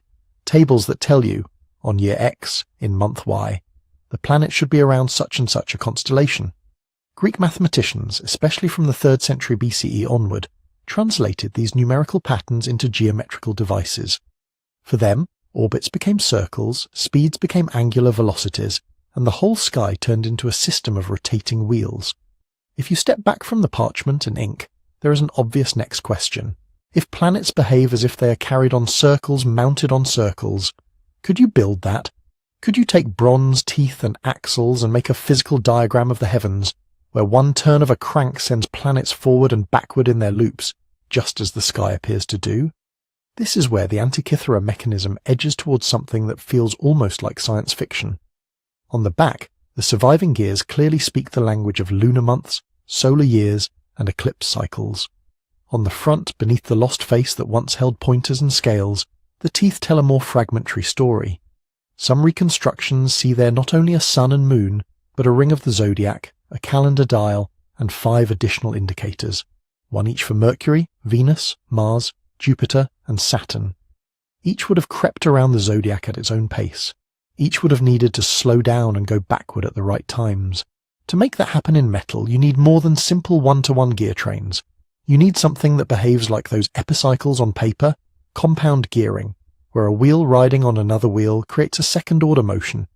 This, in principle, is what epicyclic gearing can do. Take a gear mounted on an arm that rotates around a central gear. Let the inner gear turn, let the arm swing, and the outer gear's teeth trace a path that is not just a simple rotation. Get the tooth counts right, and its angle as seen from the front will speed up, slow down, even reverse relative to the main motion. In a way, it is a mechanical poem. Circles on circles transformed into wheels on wheels. Modern investigators, reading the surviving fragments with X-rays and surface scans, have tried to decode what the missing parts must have been. If you assume that the device showed planetary positions, then you can work backward from what we know of ancient Greek planetary theory, and try to fit sets of gears that would reproduce the known synodic periods. The time it takes for each planet to come back to the same position relative to the Sun as seen from Earth. For Mars, that's about 780 days. For Jupiter, about 399. For Saturn, about 378. Mercury and Venus have their own shorter loops, always dancing close to the Sun. Designers like Michael Wright and later, the team in Athens and London whose work drew worldwide attention, have proposed elaborate front-side gear trains hiding behind the main dials. In their models, nested epicyclic sets drive pointers that not only creep around the zodiac, but pause and reverse in rough imitation of true retrograde motion. Turn the crank. The date changes, the moon waxes and wanes, and on some reconstructions, Mars backs up slightly in its little window while Jupiter moves sedately forward. If the original makers achieved anything like this, it would mean that the Antikythera mechanism did more than count cycles. It would become a compact, portable embodiment of an entire tradition of mathematical astronomy, not just a calendar, an animated model of the cosmos. But here, more than anywhere, the evidence thins. No unambiguous planetary pointers survive. The front faceplate is mostly gone. Some letters on the remaining fragments seem to name planets. Some do not. The gearwork that could have supported complex epicyclic motion is heavily corroded, and the pieces we have may not represent the full original stack. Scholars divide roughly into 3 camps. One group argues that, yes, the front of the mechanism once displayed the positions of all 5 visible planets, implementing in bronze the epicycle-based theories of astronomers like Apollonius and Hipparchus. For them, the faint traces of planetary names and the complexity of certain gear trains point strongly in that direction. Another group is more cautious. They accept that the designers could have known how to do such things in principle, but suggest that this particular device may have been limited to the sun and moon, zodiac, calendar, and eclipses. In their view, the tooth counts and space inside the case leave little room for 5 additional accurate planetary modules. A third group proposes intermediate solutions. Perhaps only some planets were shown. Perhaps their motion was approximate without full retrograde loops, serving more as a didactic schema than as a genuine predictor. What is not in serious doubt is that, whether or not this specific instrument carried them, the techniques needed to mechanize planetary motion were in the air. Greek astronomers wrote treatises on devices that sound suspiciously like geared models of the heavens. Later authors, like Cicero, describe planetaria allegedly built by Archimedes and others, machines that could, when turned, show the motions of the Sun, Moon, and 5 planets. Whether those references point to bronze gearwork or to different kinds of mechanical models, they at least show the ambition. The Antikythera mechanism sits in the middle of this tradition like a fossilized thought. Its preserved gears capture in metal what mathematical astronomy was doing on papyrus, taking generations of naked-eye observations, folding them into repeating numerical patterns, and then binding those patterns into a predictive framework. Even if the planets were never shown on this particular device, the very idea that you might imagine Mars as a pointer moved by hidden wheels, is revealing. It tells us that for at least some people in the Hellenistic world, the sky was not just a theatre of omens. It was a lawful system, running on rhythms and ratios that could, with enough cleverness, be imitated. And yet, humility returns. No reconstruction today can claim certainty on the planetary question. Every proposed gear train is a best-fit solution stitched from broken teeth, missing plates, and scattered letters. Tomorrow, a new imaging technique or a newly deciphered inscription might tilt the balance one way or another. What remains solid is the sense of direction. From backward-looping Mars and jittery Mercury, from Jupiter's stately reversals and Saturn's slow hesitations, ancient observers distilled cycles, some short, some spanning decades. They turned those into tables, from tables into geometrical circles, and, at least once, from circles into the cold, clicking logic of gears. That line of thought, whether fully realized in this machine or not, is astonishing. In a small box-like case, carried perhaps on a ship's journey between islands, someone tried to capture the restless wanderings of the heavens, to compress years of patient watching into a turn of the hand, to make even the planet's little rebellions against forward motion part of a pattern you could touch. Behind the corroded fragments we have, you can almost feel the larger project, a world where the paths of gods and omens are slowly being rewritten, as the motions of bodies, lawful and in principle, knowable. On that path, the Antikythera mechanism is not the end. It is a bright, brief flare, one surviving example from a lineage of devices and diagrams that have mostly vanished. What happened to that lineage, and to the people who could imagine planets as gear-driven pointers, is the next part of the story. To find the people behind this machine, you have to leave the seabed and climb back onto dry land. Not just any land, but a very particular kind of world. The Antikythera mechanism was born into the late Hellenistic age, sometime around the 2nd century BCE. Alexander the Great was long dead. His empire had shattered into rival kingdoms, Macedonian rulers in Greece, Ptolemies in Egypt, Seleucids in Asia. Greek language and Greek education had spread around the eastern Mediterranean like a thin, bright glaze. It was a world of courts and libraries, observatories and workshops. If you walked into one of the big port cities, Rhodes, Alexandria, Pergamon, you would find, tucked behind the warehouses and temples, a dense little ecosystem of knowledge. Philosophers arguing in shaded colonnades, mathematicians scratching diagrams into wax tablets, engineers experimenting with pulleys, water clocks, and strange automata that hissed and clanked to life during religious festivals. Somewhere at the edge of that network, in a workshop that smelled of metal filings and olive oil, a craftsman stood over a bench and cut the teeth of a very small gear. We do not know his name, but we can say some things about his world. Start with the obvious suspects. Rhodes has been a favourite in modern discussions.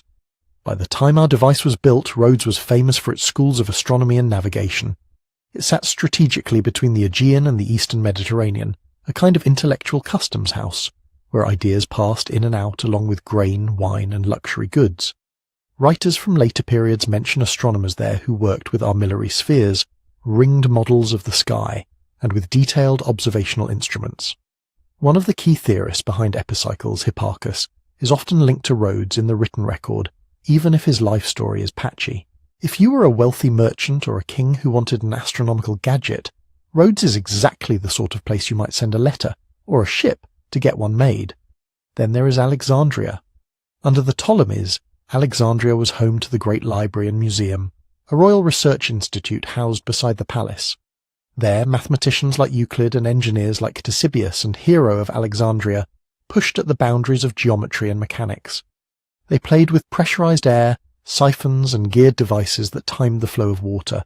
They designed automatic doors, coin-operated machines, and complex theatrical contraptions. No surviving text from Alexandria describes a geared planet machine in detail. But the atmosphere there, a mixture of court patronage, mathematical obsession, and showmanship, would have been fertile soil for a device like the Antikythera mechanism. Pergamon, north in Asia Minor, had its own library and scholarly circle. Other cities hosted smaller but still lively communities of mathematicians, surveyors, and instrument makers. Astronomy travelled easily along the trade routes. A formula written in Babylon could be recopied in Athens, adapted in Rhodes, and embodied in bronze in some anonymous island shop. So when we ask who made it, we are really asking about a community. No single genius, sitting alone, could have produced this on a whim. First, you needed centuries of sky watching, Babylonian scribes noting down eclipse dates, Greek observers tracking solstices and planetary positions, someone carefully reconciling small errors year after year. Then, you needed mathematicians who could turn those lists of numbers into cycles and ratios, who could say, for example, that a particular eclipse pattern repeats every 223 lunar months, or that the metonic cycle of 19 years nearly realigns the lunar and solar calendars. Finally, you needed a shop where those cycles could be translated into gear counts. Not an abstract gear, but a disc of bronze with, say, 223 teeth around the rim, another with 19, a sequence of wheels whose tooth ratios encode time itself. The inscriptions on the mechanism help a little. The lettering style points loosely to the late 2nd century BCE. The language is Greek, in a technical but not impenetrable register, something an educated reader of the time could follow. Some words hint at astronomical schools and terminology that we associate with the wider Hellenistic scientific milieu, not just a single city. Still, no fragment says, made in Rhodes, or workshop of Archimedes. So historians proceed by inference. If the eclipse dial on the back seems to follow cycles known to Hipparchus, that suggests someone familiar with his work, or at least with the same tradition. If the calendar ring uses month names that fit one region better than another, that can nudge us toward a place. Current readings lean toward a link with the Greek islands and Asia Minor coast, but the evidence is not a straight arrow to one door. Even if we could point to the right harbour, there is another question. For whom? A device like this is not cheap. Bronze was valuable, skilled labour even more so. Cutting dozens of fine-pitched gears, engraving detailed scales and inscriptions, assembling the whole thing into a wooden case. This is not the sort of project you take on for someone paying in fish. In the Hellenistic world, precision instruments tended to orbit wealth and power. At one end, there were royal patrons, kings who liked to surround themselves with scholars. Possessing a machine that could predict eclipses, track calendars, and perhaps even show the dance of the planets would have been a mark of prestige. It advertised that you, the ruler, had at your fingertips the rhythms of the heavens. Imagine unveiling it at a banquet, a box placed on a table, the crank turned, the dials moving in slow, deliberate synchrony. The message would be clear. While lesser men watched the sky, you owned it in miniature. At the next tier, there were rich private collectors and educated elites, retired generals, shipping magnates, or landowners who had studied philosophy in their youth and wanted something more refined than a statue or a silver bowl. For them, a device like this could be part teaching tool, part status symbol. A philosopher could stand with a group of students, hand on the case, using the turning dials to illustrate his lecture on celestial cycles. A host could bring it out when guests debated fate and free will under the lamplight. The Antikythera shipwreck gives us a snapshot of this clientele. When divers first brought up the fragments in 1900, they were mixed in with marble statues, bronze sculptures, fine glassware, jewellery, and luxury tableware. This was not a cargo of basic grain or building stone, it was a floating gallery. Scholars generally think the ship was hauling artworks and high-end goods, probably from the eastern Mediterranean toward Italy. The buyers at the far end may have been members of the Roman elite, hungry for Greek culture, filling their villas with imported taste. The mechanism sat among these things. That alone tells us something. It was treated as part of the same category as statues and precious objects, valuable enough to transport across dangerous seas, compact enough to tuck into a packed hold, specialized enough that only a certain kind of customer would want it. You can picture a wealthy Roman or a Greek noble in Italy ordering a batch of sculptures from one city and, as an extra flourish, an astronomical machine from a learned workshop. The ship that sank off Antikythera may have been carrying that order to its final home. Was this machine unique? Here, again, humility is necessary. We only have this one full-fledged example. No other surviving instrument from antiquity matches its complexity. That fact tempts the imagination in two directions. One possibility is that it really was a one-off masterpiece, a Ferrari of its age, built once for a special commission and never exactly repeated. The other possibility is more sobering. Bronze was routinely melted down and recycled. Wood cases rot, shipwrecks erode, delicate mechanisms, when they break and cannot be repaired, are often cannibalized for parts. Over 2,000 years, the survival odds for small, intricate bronze gearwork are terrible. The Antikythera mechanism may simply be the one that happened to go down in deep water, under protective sediment, instead of being scrapped and remade into nails, coins, or armor. Hints in the literary record suggest that there were others.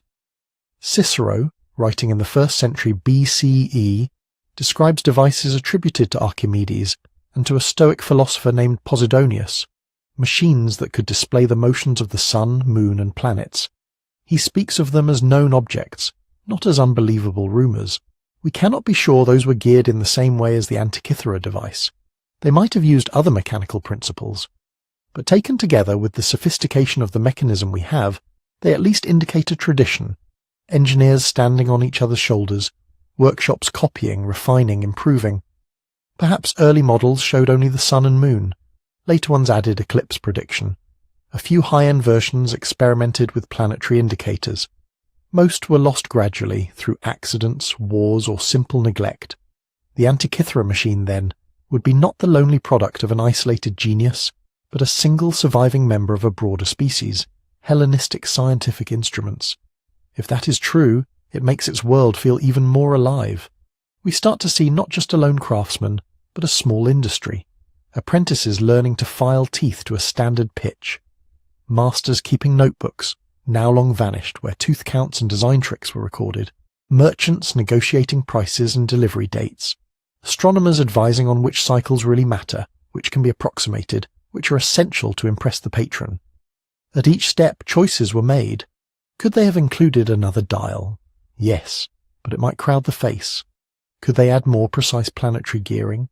Perhaps, but at the cost of robustness, or at a price the buyer will not accept. These are the same compromises modern instrument makers face, and all the while, the larger Hellenistic world pressed in. Kingdoms fought and made treaties, libraries burned and were rebuilt or not. Trade networks faltered and were restored. A workshop in Rhodes might flourish under one ruler's patronage and wither under the next. Inside that unstable landscape, instruments like the Antikythera mechanism were fragile not only in their materials, but in their social ecology. They depended on a chain. Patrons with money, astronomers with numbers, craftsmen with skill, scribes to copy the text feeding the design. Break any link, and the tradition thins. By the time our ship slipped beneath the waves, that chain was already being tugged in new directions.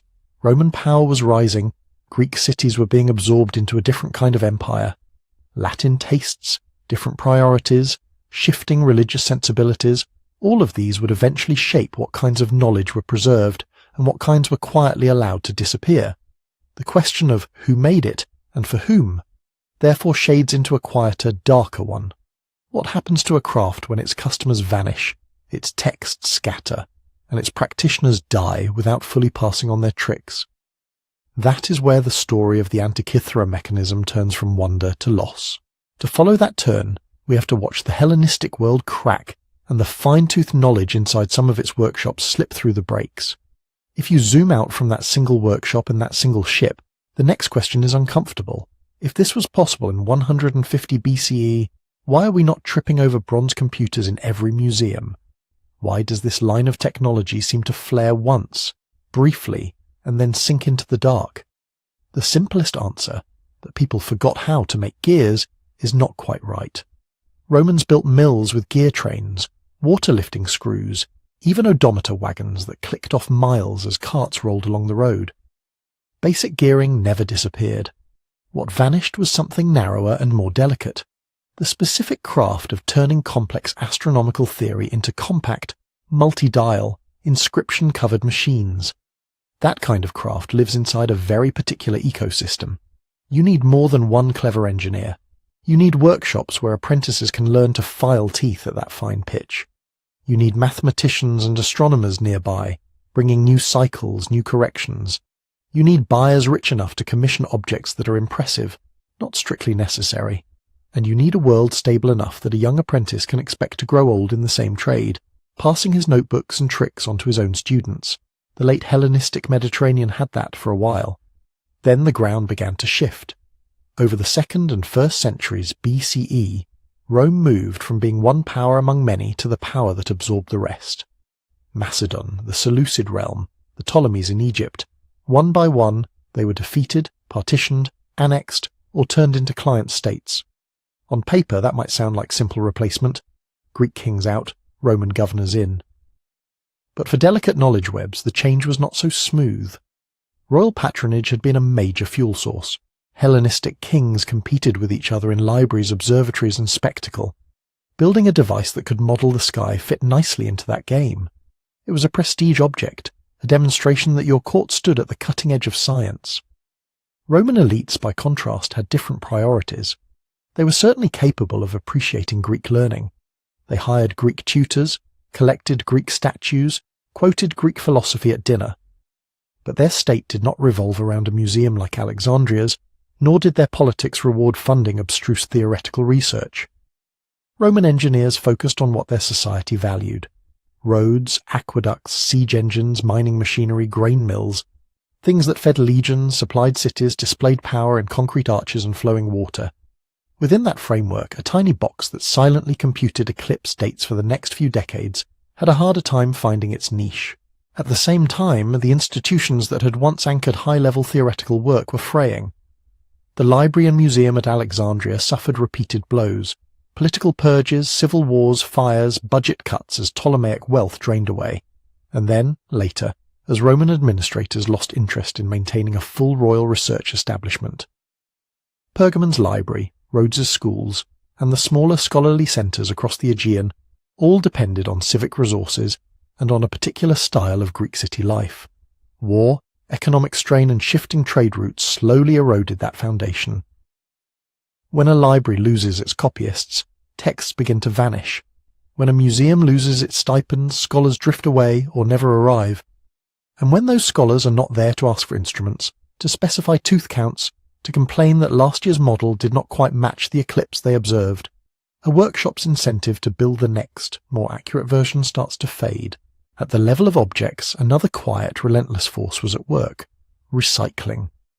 Bronze was valuable throughout antiquity. It was not something you left lying around if you could help it. Statues were melted into coins. Broken tools became raw material for new ones. Old fittings were stripped from temples and ships and melted down to meet the latest emergency. A failed harvest, an unexpected war, a tax shortfall in some distant province.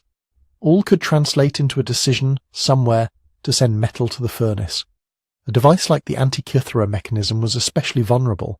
It is small. It is full of standardized pieces. It contains no great charismatic figure to protect it, the way a famous statue might be spared for its beauty or religious significance. If it broke and nobody nearby knew how, or cared enough to repair it, its fate would likely be disassembly. Screws pried out, plates flattened, gears dropped into a crucible to become nails, buckles, or parts of a lamp. Over 2 millennia, even a fairly widespread class of objects can be reduced to almost nothing under those conditions. Shipwrecks give us a distorted view of the past precisely because they freeze one unlucky moment. A load of luxury goods that never reached the marketplace, never had the chance to be melted for scrap or worn down by use. The Antikythera mechanism survived not because it was cherished, but because it was abandoned to the depths before someone could cannibalize it. Behind the metal and the patrons lies something even less tangible: tacit knowledge.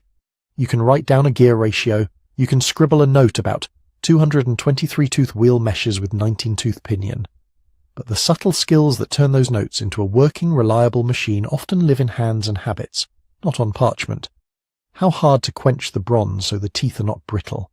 how much slack to leave in the arbors so seasonal humidity does not seize the train, how deep the engraver can cut before the thin plate warps. These things are usually transmitted by watching, correcting, repeating. If a workshop closes because the master dies and no apprentice takes over, that whole body of micro-techniques can disappear in a single generation. If a city's market for such devices dries up, and young metalworkers can make a better living producing armor or hinges, no one chooses to enter the more demanding, less profitable speciality. The knowledge simply fails to reproduce. Meanwhile, the intellectual frameworks that had justified such machines were also shifting. Hellenistic astronomy had been a hybrid, empirical observation blended with geometrical models like epicycles. The models were testable, tweakable, and could be embodied in gear trains. Through late antiquity and into the early Roman imperial period, interest in practical astronomy persisted in some quarters. Calendars still had to be set, astrologers still cast horoscopes, farmers still watched the stars. But the centre of gravity began to move toward different questions. Philosophers argued about the nature of the soul, divine providence, and ethics. Religious movements, Jewish, Christian, later Islamic, attached astronomical observation to liturgical calendars and symbolic meanings, rather than to mechanical demonstration devices. You do not need a bronze computer to know when to celebrate Easter if you have tables and rules written in books. You do not need a geared model of Mercury's retrograde if your primary interest is what a particular planetary alignment means for a king's fate, rather than exactly how the loops trace across the ecliptic. So the social uses that had once justified the expense of something like the Antikythera mechanism gradually narrowed. Cheaper, more flexible tools, paper tables, hand-drawn diagrams, simple armillary spheres, could meet most practical or symbolic needs. When those uses change, funding follows. There may still have been isolated instrument makers, late survivors of the Hellenistic tradition, tinkering away in pockets of the Roman world. A scholar here, a patron there, a machine built, admired, passed down. But without a dense network of peers, without rival courts commissioning rival models, without libraries to preserve earlier designs, each workshop would have been an island. Islands are beautiful. They are also easy to sink. Then come the larger storms. The 3rd century crisis of the Roman Empire, invasions, plagues, economic breakdown. Cities shrink, trade contracts. Long-distance shipping becomes riskier and less common. In the 4th and 5th centuries, the western half of the empire disintegrates. Urban life in many regions retreats. Literacy rates fall. The tax base that once maintained public works and education erodes.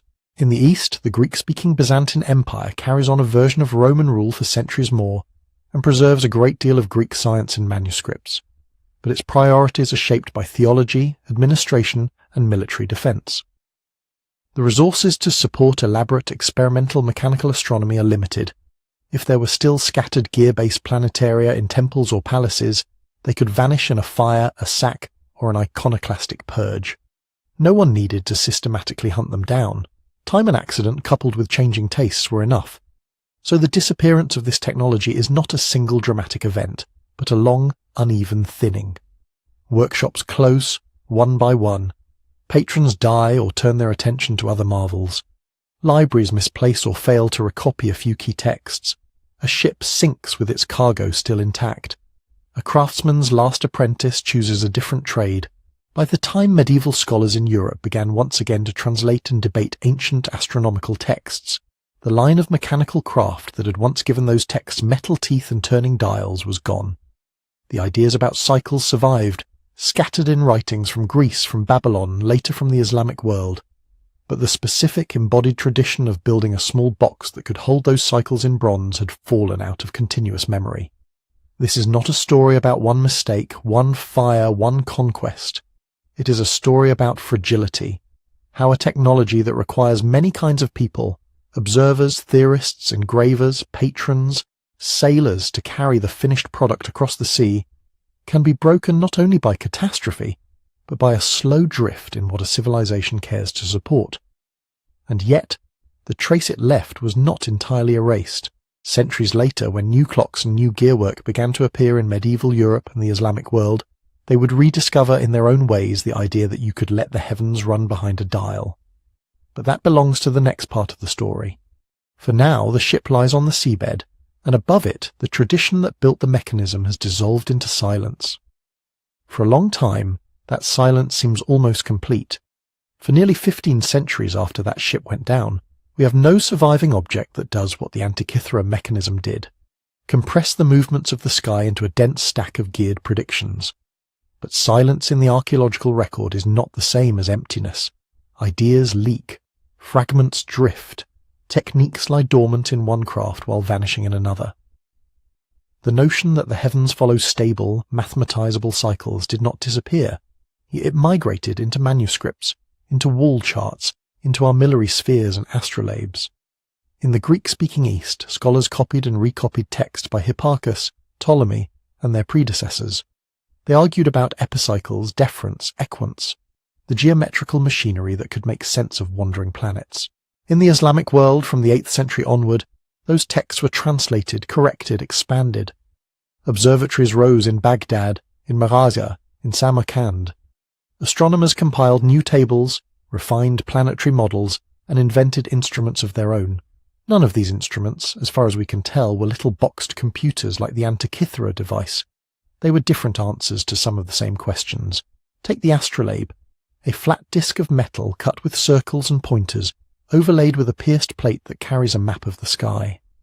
Rotate the plate to match the stars you see, and the instrument tells you time, latitude, rising and setting points. No gears, no hidden trains of teeth. But the same urge, to take the vastness overhead and make it manipulable in the hand. Astrolabes, quadrants, and similar tools spread through the Islamic world, then into medieval Europe. A ship's navigator out beyond sight of land might have carried one. So might a scholar calculating prayer times in Cairo, or a student at Oxford working through the motions of the equinoxes. Meanwhile, somewhere else in the craft world, gears were waking up again. They reappeared not first as astronomers' toys, but as timekeepers. By the 13th century, in European towns, something new began to appear in church towers. Heavy iron frames holding gear trains driven by falling weights. Verge escapements ticking back and forth. Bells that rang at roughly regular intervals without anyone needing to watch the sun. These early mechanical clocks were crude by modern standards. They drifted. They needed constant attention. Their gearing was massive, more blacksmith's work than jewellers. But they shared a family resemblance with the bronze complexity on the Antikythera wreck. Teeth meshing. Ratios chosen to turn one motion into many. A continuous flow of time or force chopped into equal steps. It is tempting to draw a straight line. Hellenistic astronomers' mechanisms survive somewhere, inspire medieval clockmakers, blossom into Renaissance wonders. So far, the evidence does not support that neat story. The Antikythera device and its lost cousins seem to have belonged to a particular Mediterranean intellectual and craft tradition that faded out. Medieval clockwork in Europe and the ingenious automata and water clocks of the Islamic world likely drew more directly on a different set of sources: large-scale engineering, hydraulic devices, descriptions of earlier machines in text by Hero, Philo, and others. In some cases, we can see these textual ghosts at work. Writers in late antiquity and the early Middle Ages mention devices that sound suspiciously like geared planetaria or celestial spheres. A machine in Alexandria that showed the motions of the sun and moon. An elaborate clock in Constantinople, with figures that moved when the hours changed. The detailed descriptions of ingenious machines in Arabic treatises, fountains that changed display on a schedule, mechanisms that rang bells or opened doors. Most of these have not survived as physical objects. We have recipes, hints, glimpses. From those glimpses, historians infer several likely pathways. Textual transmission, where a description of an ancient device half understood sparks a new design centuries later.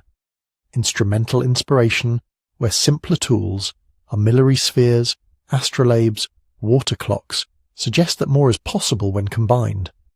Cross-cultural contact, where artisans and scholars, moving between Byzantium, the Islamic world, and Latin Europe carry fragments of method, not always tied to specific texts, and always parallel reinvention. If you give skilled craftsmen gears and the problem of turning one smooth motion into several related ones, it is not shocking that they eventually rediscover arrangements that resemble earlier, forgotten machines. We should imagine less a single straight line and more a braided river. Channels splitting, drying, rejoining, fed by different rains. The motivations along those channels also shifted. For the makers of the Antikythera mechanism, the device seems to have been an astronomical and calendrical tool, maybe linked to astrology, maybe to festival planning, maybe to pure intellectual satisfaction. It captured lunar cycles, eclipse predictions, the wandering paths of planets. It made the theory visible. For medieval clockmakers, the primary problem was not predicting eclipses. It was organizing human life in dense communities, calling monks to prayer, merchants to market, workers to and from the fields. Timekeeping became a civic and religious infrastructure. Prestige still mattered. A town that could boast a grand clock on its church tower displayed wealth and order. A prince who owned an intricate astronomical clock showed both piety and sophistication. In the Islamic world, water clocks and automata linked courtly spectacle with scientific curiosity. A ruler might commission an elaborate device to impress visitors and underline his reputation as a patron of knowledge.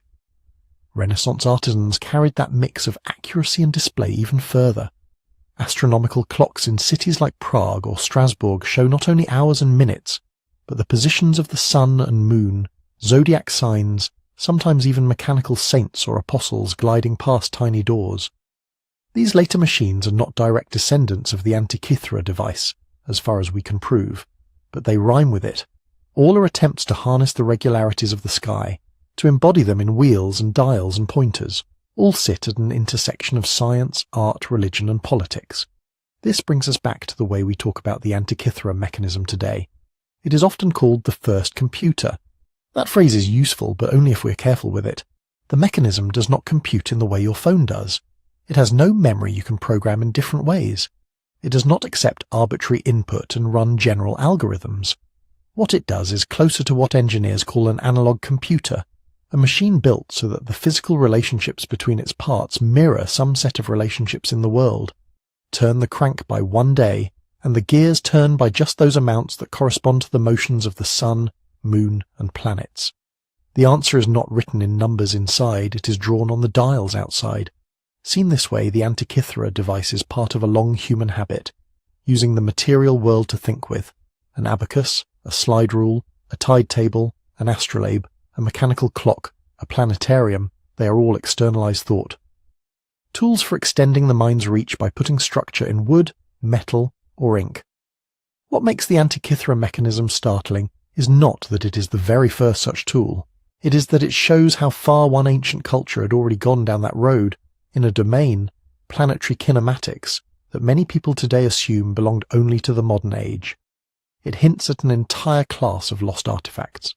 If one such device, tossed on a ship, melted down in concept by later centuries, could sleep for 2,000 years and then rise again as green fragments, how many others have left no trace at all?